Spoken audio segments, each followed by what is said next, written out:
Au 179. Dieu n'est qu'amour, donc je le suis aussi. Bienvenue dans cette contemplation. Aujourd'hui, nous poursuivons cette révision avec 2 idées qui nous invitent à nous souvenir de ce qui est éternel en nous. Depuis toujours, nous avons l'impression d'avoir une vie personnelle, une histoire personnelle, un parcours personnel, avec nos joies, nos peines, nos réussites, nos échecs. Et peu à peu, nous avons fini par croire que cette histoire était notre identité, que nous étions ce personnage qui avance dans le temps,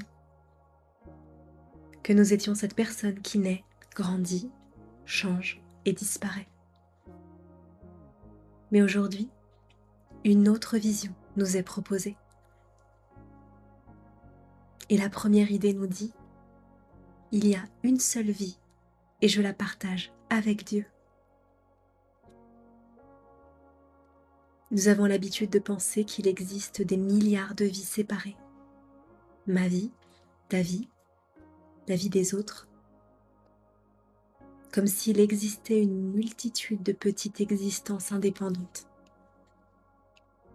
Pourtant, cette leçon nous invite à regarder plus profondément. La vie ne peut pas être divisée. La lumière du soleil qui entre dans plusieurs fenêtres reste le même soleil.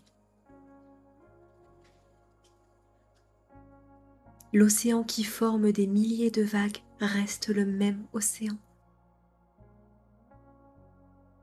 Et la vie qui semble s'exprimer à travers des milliers d'êtres demeure une seule et même vie. Lorsque nous nous identifions uniquement au personnage, nous vivons dans la peur.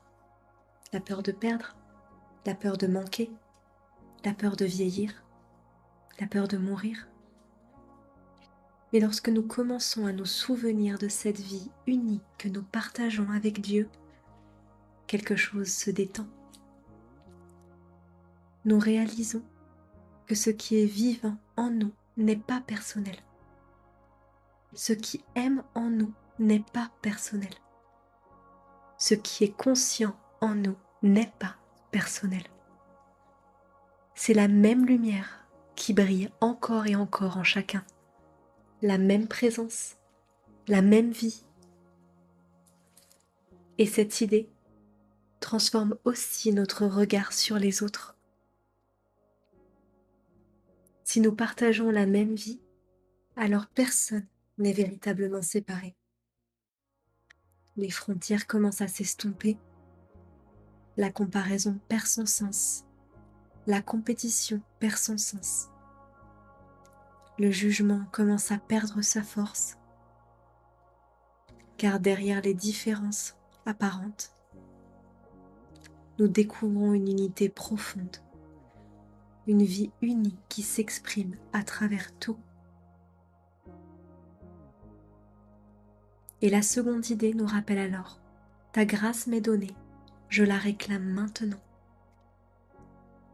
Car très souvent nous imaginons que la paix arrivera plus tard, que certains problèmes seront résolus quand certaines conditions seront réunies, quand nous aurons davantage progressé.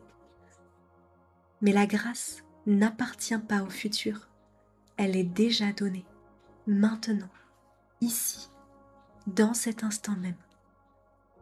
La grâce n'est pas une récompense, elle n'est pas quelque chose que nous devons mériter. Elle est la mémoire de ce que nous sommes. Elle est ce doux rappel que nous n'avons jamais quitté l'amour, que nous n'avons jamais quitté Dieu, que malgré toutes nos peurs, malgré tous nos détours, malgré toutes nos histoires, la vérité est restée intacte, comme le soleil derrière les nuages, toujours présent, toujours disponible. Et remarquez que cette leçon ne dit pas « j'attendrai la grâce », elle dit « je la réclame maintenant ». C'est une décision, un choix intérieur. la volonté de cesser de chercher ailleurs, la volonté d'accueillir ce qui est déjà là, la volonté de reconnaître que l'amour n'a jamais été absent. Et ces deux idées se rejoignent merveilleusement. Parce que lorsque je me souviens qu'il n'y a qu'une seule vie, je cesse de me croire isolée. Et lorsque je cesse de me croire isolée, je peux accueillir la grâce qui a toujours été présente. Je découvre alors que la paix n'est pas quelque chose à atteindre, elle est quelque chose à reconnaître. Comme un trésor qui n'a jamais quitté ma maison, comme un souvenir que je n'avais simplement plus regardé. Prenons un instant ici pour accueillir cette vérité. Il n'y a qu'une seule vie et je la partage avec Dieu. Cette vie est éternelle. Cette vie est amour. Cette vie est paix. Et la grâce qui me rappelle cette vérité m'est déjà donnée. Je n'ai rien à gagner. Je n'ai rien à devenir. Je peux simplement recevoir. Il y a une seule vie et je la partage avec Dieu.